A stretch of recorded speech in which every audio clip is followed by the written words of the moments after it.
الحمد لله وكفى وسلام على عباده الذين اصطفى خصوصا على سيدنا وسيد الثقلين محمد المجتبى وعلى آله وأصحابه الطيبين الطاهرين. أما بعد فأعوذ بالله من الشيطان الرجيم. بسم الله الرحمن الرحيم.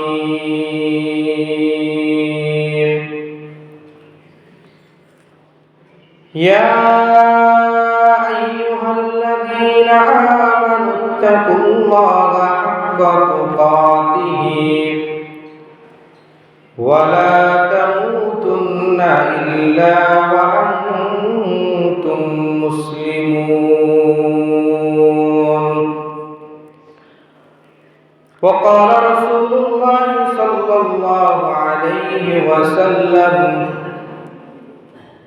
اتق الله حيثما كنت وأتبع السيئة الحسنة تمحها وخالق الناس بخلق حسن. وقال رسول الله صلى الله عليه وسلم: يطلع الله إلى خلقه في ليلة النصف من شعبان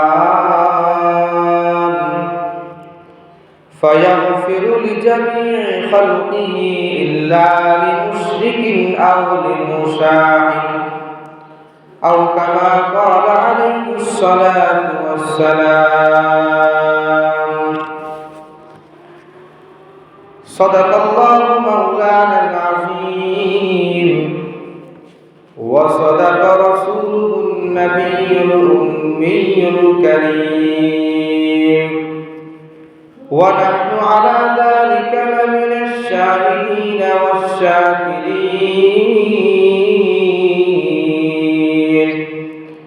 والحمد لله رب العالمين.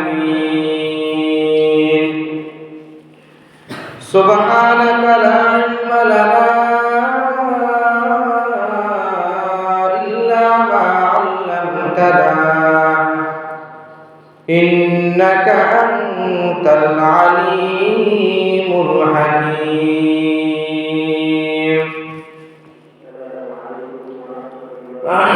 الحمد لله মহান আল্লাহ পাক রব্বুল আলামিনের দরবারে অপরিসীম দয়া ihsan আল্লাহ পাক রব্বুল আলামিন আমাদেরকে দুনিয়াবি সমস্ত কাজকর্ম থেকে ফারেক করে আল্লাহর ঘর মসজিদ জান্নাতের বাগানে আমাদেরকে আসার জন্য বসার জন্য তৌফিক দান করেছেন। এই জন্য আমরা সকলে দিল থেকে শুকরিয়া জ্ঞাপন করি আলহামদুলিল্লাহ।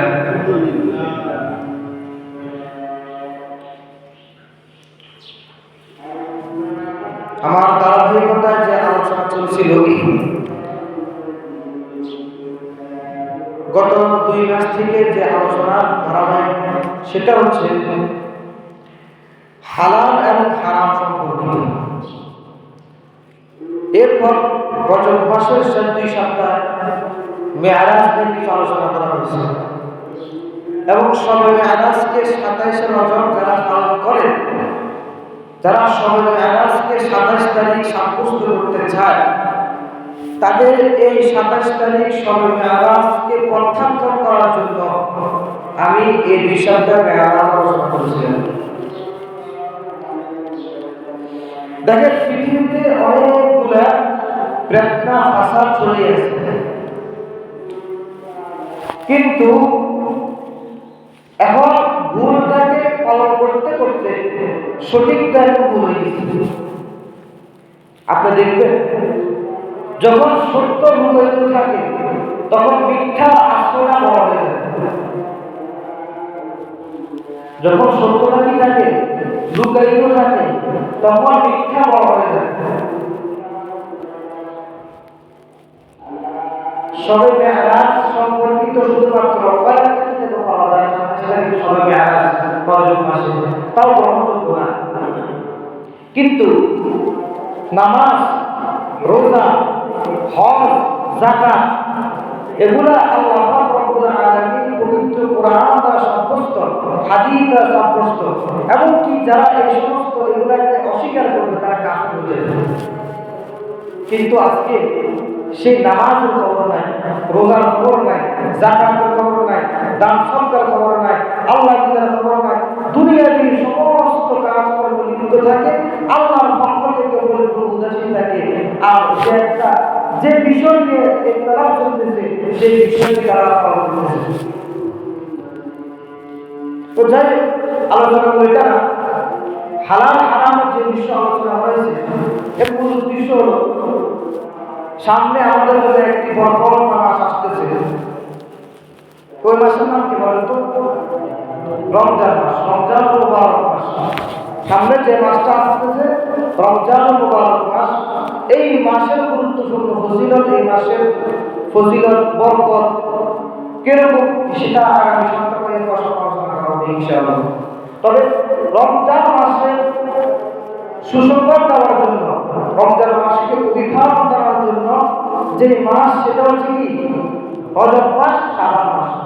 এই জন্য আল্লাহ নবী সাল্লাল্লাহু আলাইহি ওয়াসাল্লামের হাদিসের মধ্যে হযরত আনাস ইবনে মালিক রাদিয়াল্লাহু তাআলা আনহু থেকে বর্ণিত আল্লাহ হাবিব বলেন, قال رسول الله صلى الله عليه وسلم إذا دخل في رجب وشعبان اللهم بارك لنا في رجب وشعبان وإلى رمضان। আল্লাহ হাবিব সাল্লাল্লাহু আলাইহি ওয়াসাল্লাম যখন রজব মাস শাবান মাসে তিনি প্রবেশ করতে, রজব মাস শাবান মাস যখন আসতেন, তখন তিনি এই দোয়াটা বেশি বেশি করতেন। দোয়াটা কি? আল্লাহুম্মা বারিক লানা ফি রজব ওয়া শাবান ওয়া বাল্লিগনা রমাদান। আল্লাহ আমাকে আপনি রজব মাস এবং শাবান মাসে বরকত দান করেন এবং রমজান পর্যন্ত আমাকে পৌঁছার তৌফিক দান করেন। কারণ রমজান মাস কত গুরুত্বপূর্ণ মাস, এরকম অনেক দলিল পাওয়া যায়। এই যে মসজিদে যত মুসল্লি গত রমজানে ছিল, তাদের মধ্যে সবাই এখন আছে বলতে পারবেন? সবাই আছে না? আমাদের রমজান পর্যন্ত আমার থাকবে কি? আমি থাকবো কেমন গ্যারান্টি আছে না? তাহলে এই রমজান মাস কত গুরুত্বপূর্ণ মাস, এই রমজান মাসের জন্য দোয়া করা, ফজিলতের কামনা করা, এই জন্য আল্লাহ তাকে আমাদের মধ্যে শিখিয়ে দিয়েছে। এই রমজান মাস পেতে হলে শাবান মাসে এবং রজব মাসের গুরুত্ব আল্লাহ তাআলা বলেছেন। শাবান মাসের মধ্যে আল্লাহ হাবিব সাল্লাল্লাহু আলাইহি ওয়াসাল্লাম অনেক রোজা রাখতেন, আমল করতেন রমজান মাস উপলক্ষে। রমজান মাস আসতেছে, রমজান মাসের সুসংবাদ তারা শাবান মাস। এই শাবান মাসে আল্লাহ হাবিব সাল্লাল্লাহু আলাইহি ওয়াসাল্লাম অনেক রোজা করতেন। ঠিক এই শাবান মাসের 14 তারিখ রাত্রে 15 তারিখ দিন, আরবি মাসের 15 তারিখ। কারণ আরবি মাস সাধারণত মাগরিবের পর থেকে আরবি মাসের মধ্যে শুরু হয়।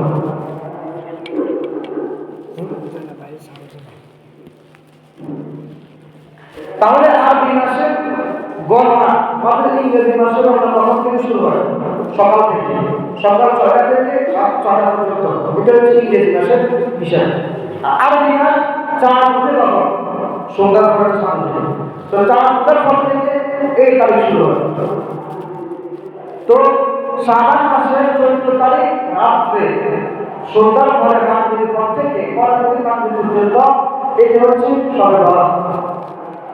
শাবান মাস উপলক্ষে একটা গুরুত্বপূর্ণ দিন আল্লাহ তাআলা আমাদেরকে দান করেছেন। সেই গুরুত্বপূর্ণ দিন হচ্ছে কি বলেন না?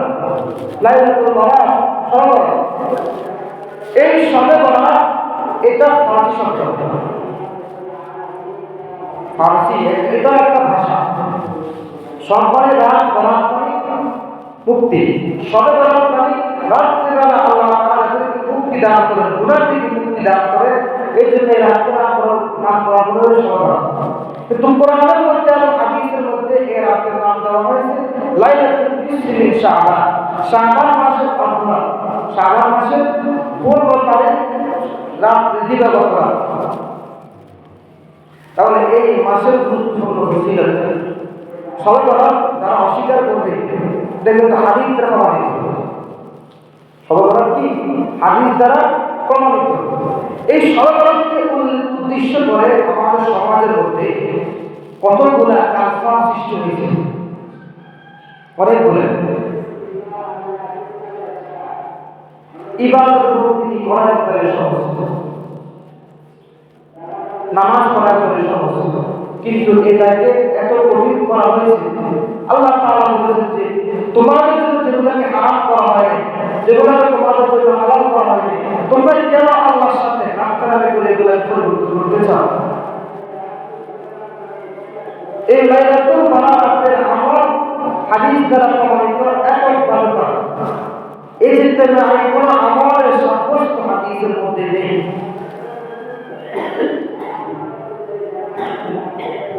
এবং কি এই সবে বরাত 14 তারিখ রাত্রে আল্লাহ হাবিব সাল্লাল্লাহু আলাইহি ওয়াসাল্লাম ঘুমন্ত অবস্থায় বসে আছেন।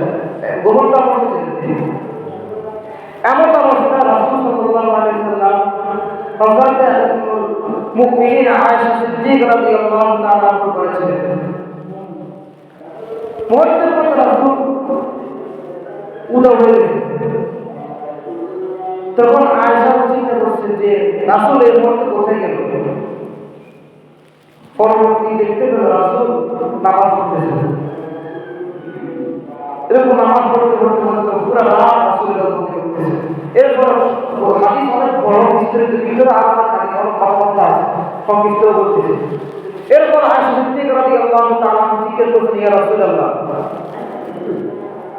আপনি এটা কি আমল করছেন? তখন আল্লাহ রাসূল বলেছেন, ইয়া আয়েশা, এটা আল্লাহ তাআলা শাবান মাসের 15 তারিখ আমাদেরকে একটা বরকত দান করেছেন, একটা অফার দিয়েছেন। এর আগে আল্লাহ তাআলা সমস্ত মানুষের গুনাহ ক্ষমা করে দেন।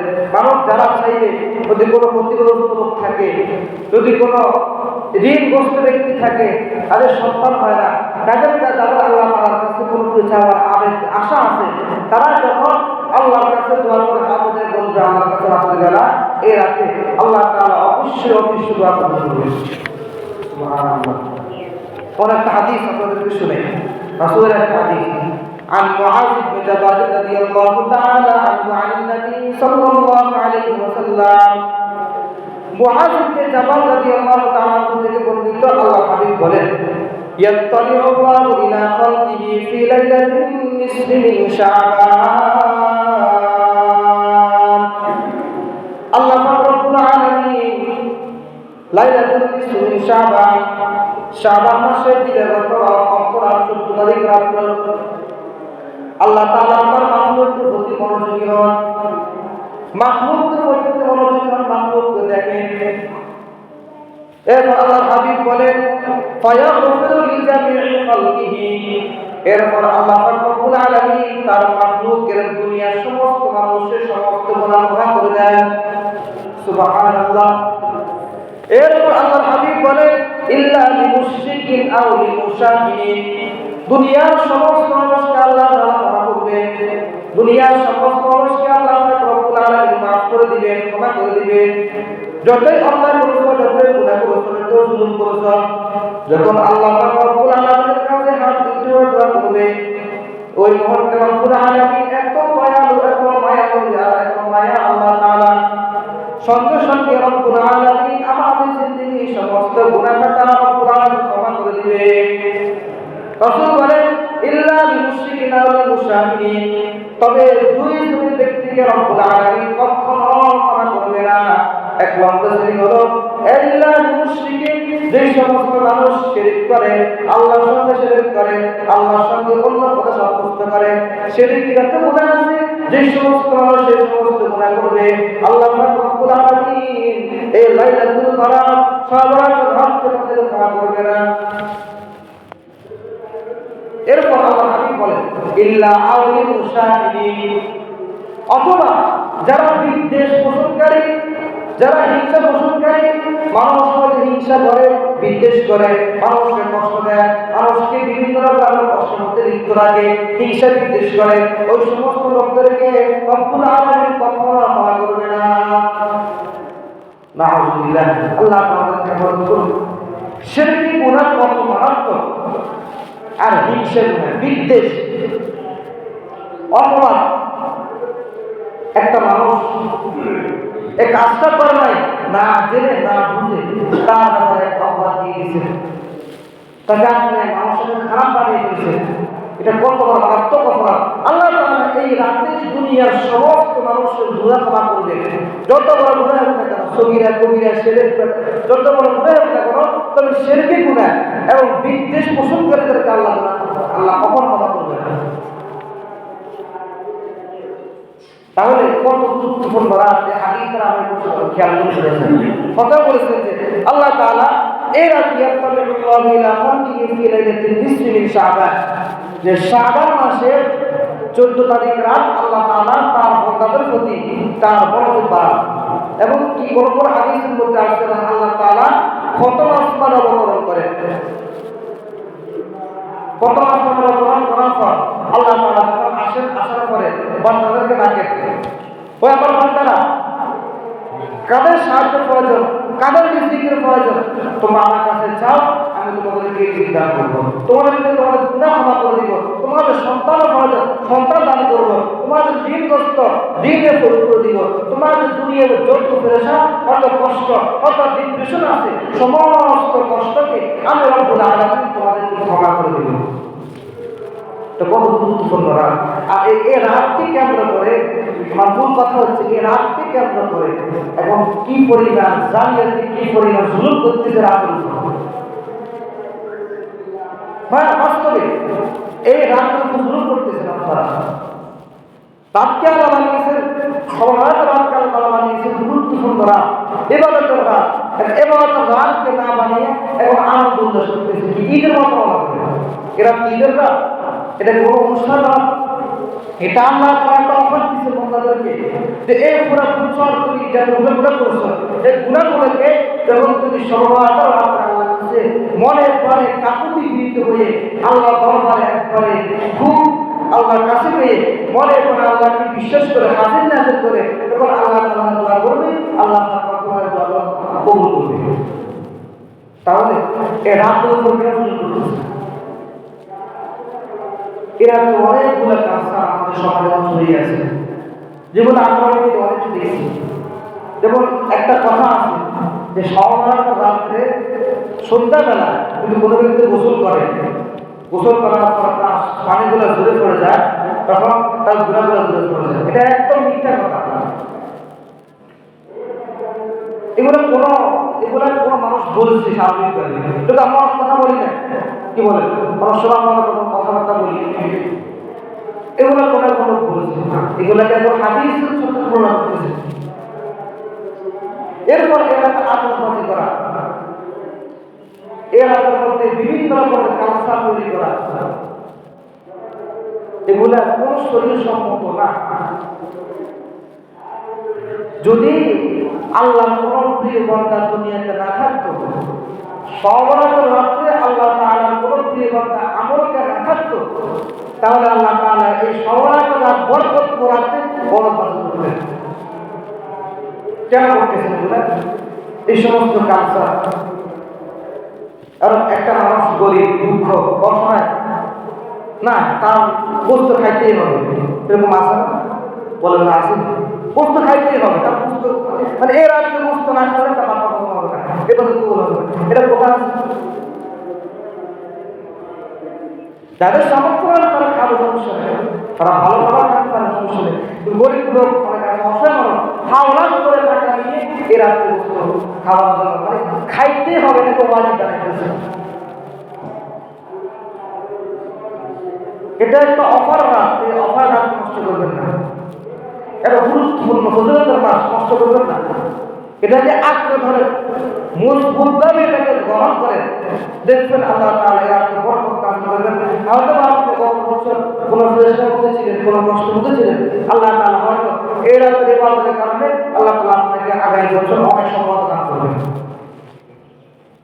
এই জন্য সুসাবধানতা অবলম্বন করা। আরো এখন বর্তমানে আর একটা ফায়দা মিলিত হয়েছে, দুইটা বছর একটা কাজে শুক্রবার দিন এক বছর, আর একটা হচ্ছে যে সমাজটা আরো এক বছর আসছে এখন বর্তমানে, সেটা হচ্ছে 14 ফেব্রুয়ারি, যেগুলা আমাদের জন্য বলা ওয়াজিব, এই কথা বলতে হয়। যদি আমরা এই সমস্ত কথাগুলো না বলি তাহলে কিয়ামতের মাঠে আমাদের জিজ্ঞেস করবেন। হাদিসের মধ্যে আবু হুরায়রা রাদিয়াল্লাহু তাআলা এই হাদিসটা বর্ণনা করতে গিয়ে তিনবার বের হয়েছে, কয়বার? তিনবার আবু হুরায়রা রাদিয়াল্লাহু তাআলা বের হয়ে গেছে। এর মধ্যে এই হাদিসের মধ্যে তিনটা অংশ। একটা অংশ হচ্ছে যে আলেম ইলম শিখলো কিন্তু ইলমকে মানুষ মাথা করলো না, অপর পথে মানুষকে দাওয়াত দিল না, সেই আলেমকে আল্লাহ তাআলা কিয়ামতের মাঠে সামনে আনবেন আর বলবেন তুমি দুনিয়াতে এত বড় ইলম শিখছো, তোমরা আলেম হয়েছো, তুমি মানুষের কাছে তার খোঁজ কিনে তখন বলুন পৌঁছেছেন। তখন আল্লাহ বলুন মিথ্যা কথা বলছো, তুমি পৌঁছাইছো মানুষকে দেখানোর জন্য, যে কথা বললে মানুষ খুশি হবে তুমি সেই কথা বলছো, যে কথা বলে মানুষের মনে কষ্ট যাবে কিন্তু হক কথা যে কথা বলো না, এটা হারাম হয়ে যাবে। এখন বলেন ভগবান পাওয়ার দরকার আছে না নাই? বলেন আছে না নাই? এখন বলতে হবে। তাহলে এই যে লাইলাতুল নিসফ শাবান রাতের মধ্যে এখন আজকে আমরা কি করি, এক গজব দিবস, এটা কি বলবেন? গজব দিবস। এরকম বহু দিবস আছে, কোথায় থেকে এগুলো আসছে, কোথায় থেকে কে চালু করছে আল্লাহ জানে। পুরো মুসলিম উম্মাহকে ধ্বংস করতেছে ইহুদি খ্রিস্টানরা। আজকে মুসলমানের সন্তান, মুসলমানের পিতা মাতা, মুসলমানদের আত্মীয় স্বজন, গার্জিয়ানরা একবারে দুর্বল। এই সমস্ত ব্যাপারে সন্তানকে আপনি নষ্ট করতেছেন। ইহুদি খ্রিস্টানের কালচার গ্রহণ করে ইহুদি খ্রিস্টানদের সাথে সাদৃশ্য রেখে দুনিয়ার সমস্ত আঁকা বুকা পাঠাতেছে, কিন্তু যখন সত্য কথা বলল তখন আর তার পাওয়া থাকবে না। দেখুন দেখবেন কিছু কিছু মুরব্বিয়ানি যারা আছে সমাজের মধ্যে, মুরব্বিয়ানি যারা কি করে, কোন সন্তান কোন মানুষ যদি বর্তমান যুব সমাজে যে কয়েকটা কালচার আছে চেষ্টা করবে, এর মধ্যে একটা কালচার হচ্ছে যে চুলের মধ্যে যে কাটিং রাখে, বর্তমান যে চুলের মধ্যে যে কাটিং রাখে সামনে দিয়ে বড় কিছু দিয়ে ছোট রাখে, এটাকে পূজা করা যায়। এই যে এই কাজটা করে দেখবেন কয়েক মুরব্বী তাদের সন্তানকে কথা বলছে, তাদেরকে বলছেন, ভাইকে বলছেন, একদম এমন অবস্থা 100% মধ্যে কমপ্লিট করা অসম্ভব হবে। কিন্তু যখন তার চুল বাঁধি রাখবে, চুল সবগুলো বড় রাখবে, তার চুল সুন্দর রাখবে, দেখবেন বড় কথা বলবে। কথা কি বাস্তব না বাস্তব? যখন বাঁধি রাখবে তখন বলবে যে এখন যেমন যোগী মতো লাগতেছে, যখন ইহুদি খ্রিস্টানদের কাটিয়ে তখন কাজ হবে। এরকম বহু কিছু আছে, বহু আজকে ঠিক তদ্রুপভাবে সর্বনাতার রাত্রে আরেকটা গজব দিবস বেশি যুক্ত হয়েছে যে 14 ফেব্রুয়ারি। এর নাম উল্লেখ করতে আমার মুখের একটা সম্মান সাথে আমি নাম উল্লেখ করলাম। এই গজব দিবস এরকম বহু গজব দিবস আমাদের কাছে আসে। তাহলে কেন এগুলো কেন করতেছে? মুসলমানদের যুব সমাজ, মুসলমানদের থেকে ইহুদি খ্রিস্টানরা তাদেরকে দেখে ভয় পেব, মুসলমানদের কার্যক্রম ভয় পায়, এমন প্রতিজ্ঞা নিয়ে মুসলমানদের যুব সমাজ বড় হওয়া দরকার। আর এখন না, মুসলমানরা ইহুদি খ্রিস্টানদের কাছে গ্রহণ করে আর ইহুদি খ্রিস্টানরা মুসলমানদের ঘুরাইতেছে, যেভাবে করে করতেছে। আল্লাহ তাআলা সূরা মাইদা 152 নম্বর আয়াতের মধ্যে বলেন, ইয়া আইয়ুহাল্লাযীনা আমানু লা তাত্তাখিযুল ইয়াহুদা ওয়ান নাসারা আউলিয়া বা'দুহুম আউলিয়া ওয়া মান ইয়াতাওয়াল্লাহুম মিনকুম ফাইন্নাহু মিনহুম ইন্নাল্লাহা লা ইয়াহদিল কওমাজ জালিমিন। ও দুনিয়ার মুসলমান, ইয়া আইয়ুহাল্লাযীনা আমানু ঈমানদারগণ লা তাত্তাখিযুল ইয়াহুদা ওয়ান নাসারা আউলিয়া, ইহুদি খ্রিস্টানদের সঙ্গে বন্ধুত্ব করবা না। এটা কার নির্দেশ? বলেন না, কার নির্দেশ? নাকি আগে নির্দেশ? আল্লাহ বলতেছে, ইয়া আইয়ুহাল্লাযীনা আমানু লা তাত্তাখিযুল ইয়াহুদা ওয়ান নাসারা আউলিয়া, ও দুনিয়ার মুসলমান ও ইমানদারগণ, ইহুদি খ্রিস্টানদের তোমরা বন্ধু রূপে গ্রহণ করবা না, কিন্তু এবং প্রত্যেকটা কাঁধে কাঁধে মুসলমানদের সন্তানের গায়ের মধ্যে, মুসলমানদের সন্তানের পোশাকের মধ্যে, মুসলমানদের সন্তানের সর্ব অবস্থায় এখন ইহুদি খ্রিস্টানদের গন্ধ না কালচার পাওয়া যায়, গন্ধ পাওয়া যায়, কালচার স্পষ্ট পাওয়া যায়। কোনো এক সময় গন্ধ পাওয়া যায়, এখন গন্ধ না, এখন পরিপূর্ণ চলে আসছে আস্তে আস্তে। আরো ভবিষ্যতে দেখবেন যে সে নিজেই কোন সময় ইহুদি খ্রিস্টানরা তাদের সাথে বিরুদ্ধ হয়ে যায়। আল্লাহ ভালো থাকে, এটা খুব সাবধানতা অবলম্বন করা। আচ্ছা ভাই, তাহলে মূল উদ্দেশ্য হচ্ছে এই রাতকে কেন্দ্র করে কোনো রকমের কালচার, হালুয়া রুটি, কোনো রকম জিলাপি, এগুলো সম্পূর্ণ বেদা করবেন না, আল্লাহর হস্ত করবেন না। এটা বরকতের রাত, আমি সবার কাছে হাত জোর করে বলতেছি, এগুলা এটা বরকতের রাত। এই বরকতের রাতকে এ সমস্ত উল্টা পাল্টা কাজকর্ম দিয়ে নষ্ট করবেন না, জীবনকে নষ্ট করবেন না। কারণ লাইলাতুল বারাত এটা হাদিস দ্বারা প্রমাণিত। এই রাতকে কোরআন রাস্তে কোন রকমের আতশবাজি, কোন রকমের উল্টা পাল্টা এটাকে আনন্দ উল্লাস করে আর কোন রকম নাম নাই, এগুলো করে করে এই দিবস নষ্ট করবেন না। কারণ গুরুত্বপূর্ণ রাত এই রাতে আপনারা, এই রাত শুরু হয় মাগরিবের পর থেকে, মাগরিবের পর থেকে সকাল ফজর পর্যন্ত, এবং ঈদের বেলা রোজা রাখা। একটা গুরুত্বপূর্ণ মশলা বলে দিই, রোজার বিধান অনেকে জিজ্ঞেস করতেছে রোজা রাখা ফজিলত কি। হাদিসের মধ্যে রাসূল কারীম সাল্লাল্লাহু আলাইহি ওয়াসাল্লাম বলে দিয়েছেন যে তোমরা রাতে ইবাদত করো এবং দিনে রোজা রাখো। হাদিসের মধ্যে আছে, যদি হাদিসটা সনদটা দুর্বল, কিন্তু আমলের ব্যাপারে জয়ীফ জিদ্দার হাদিসটা গুরুত্বপূর্ণ। এই জন্য যদিও সব রাতে রোজাটা রাখবেন, এবং কি পাশাপাশি আরো একটা আমল হয়ে যাবে। সবাই চেষ্টা করতে হবে এই লাইলাতুল বারাতে রোজা রাখার জন্য। কিভাবে রাখবেন? কারণ দুইটা আমল আসতে পারে। একটা হচ্ছে যে সব রাতের যে দিনে যে হাদিসের মধ্যে আসছে ওটা রাখা মুস্তাহাব, এই মুস্তাহাবের আমল পাবে। দুই নম্বর হচ্ছে যে আইয়ামে বিজ পর্যন্ত, অর্থাৎ আরবি মাসে 13, 14, 15 এই 3 দিনকে বলা হয় আইয়ামে বিজ। এই 3 দিন রোজা রাখা শুধু রাখতে ঠিক আরবি মাসে। তখন আপনি সব রাত রোজা রাখবেন, তখন আইয়ামে বিজের 3টার মধ্যে একটা আদা হয়ে গেছে, অর্থাৎ এক বললে দুই শিকার। একটা হচ্ছে সহবরাতের রোজার ফজিলত আদায় হচ্ছে, আরেকটা হচ্ছে আইয়ামে বিজের 3টার মধ্যে একটা আদায় হচ্ছে। বুঝছেন তো? এই জন্য চেষ্টা করতে হবে সকাল রোজা রাখতে। আর রোজা রাখা এমনিতে ভালো, নফল রোজা রাখলে এমনি স্বাভাবিক। ফজিলত সেটা পরের বিষয়, সাধারণত নফল রোজা রাখলে এমনি স্বাভাবিক। এই জন্য চেষ্টা করতে হবে। আরো হচ্ছে সহবরাতের রোজা, আরো হচ্ছে আইয়ামে বিজের রোজা। এই জন্য সর্ব অবস্থায় আমি আপনাদেরকে পরামর্শ দিব যে এই লাইলাতুল বারাত রোজা রাখার জন্য। তাহলে আজকের দিন, আজকে মাগরিবের পর থেকে ইনশাআল্লাহ মাগরিবের পর এশার পড়তে আলোচনা হবে এখানে। তো এখন সবাই চলে আসবে মসজিদে, যে গুরুত্বপূর্ণ ফজিলত আমল। অনেকে কি করে? উল্টা পাল্টা আমল করে, 20 টাকা, 12 টাকা, 100 টাকা, এগুলো করে। এগুলো ঠিক না। শরীর সম্পর্ক সমাজের আমল কি এই দিন ইনশাআল্লাহ এশার আলোচনা হবে। তো সবাই চেষ্টা করুন চলে আসার জন্য, এবং কি কোন রকমের উল্টা পাল্টা আতশবাদী এরকম যে সমস্ত কালচার আছে সবার রাত্রে করা হয়, আমল ছাড়া কোনো কিছু করবেন না। সবাই ইনশাআল্লাহ এটা ওয়াদা রাখবেন তো? ইনশাআল্লাহ কোন রকমের উল্টা পাল্টা, কোন রকমের ঘোরাঘুরি, ঈদের আনন্দ করা, এগুলা কি চলবে না। এগুলার দ্বারা এই আমলটা নষ্ট হয়ে যাবে, গুরুত্বপূর্ণ তাদের দিন রাতটা নষ্ট হয়ে যাবে। কারণ গুরুত্বপূর্ণ রাত, এই রাত আমল করলে আল্লাহ তাআলা বান্দার সমস্ত গুনাহ মাফ করে দেন। বান্দাকে আল্লাহ তাআলা কবুল করে দুনিয়াকে সমস্ত পেশা দূর করে দেয়। যখন কোনো মানুষ রিজিকের অভাব, রিজিক চাইলে রিজিক দান করে। যদি কোনো মানুষ সন্তান না হয়, সন্তানের সন্তান দান করে। টাকা পয়সা টাকা পয়সা দান করে। তাহলে এত গুরুত্বপূর্ণ রাতে যদি আপনি সমস্ত উল্টা পাল্টা কাজ করেন, আল্লাহ তাআলা দোয়া কবুল করবেন।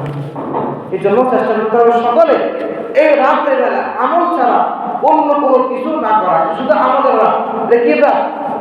শুধু কি আমলের রাত, কোনো রাত না। খাওয়া দাওয়া এই সমস্ত পার্টি, তারপরে দিয়ে হালুয়া রুটি, জিলাপি, এগুলো করবেন না আল্লাহ বলতে। শুধুমাত্র আমলের রাত আমল করার চেষ্টা করবেন, তাহলে ইনশাআল্লাহ আল্লাহ তাআলা আপনাকে কবুল করবেন, আপনার দোয়া কবুল করবেন। যাই হোক, অনেক সময় হয়ে গেছে। আল্লাহ তাআলা আমাদের সকলকে এই রাত্রে বেলা সমস্ত কাসার থেকে আল্লাহ তাআলা আমাদেরকে হেফাজত করুন। ওয়া আখিরু দাওয়ানা আলহামদুলিল্লাহি রাব্বিল আলামিন।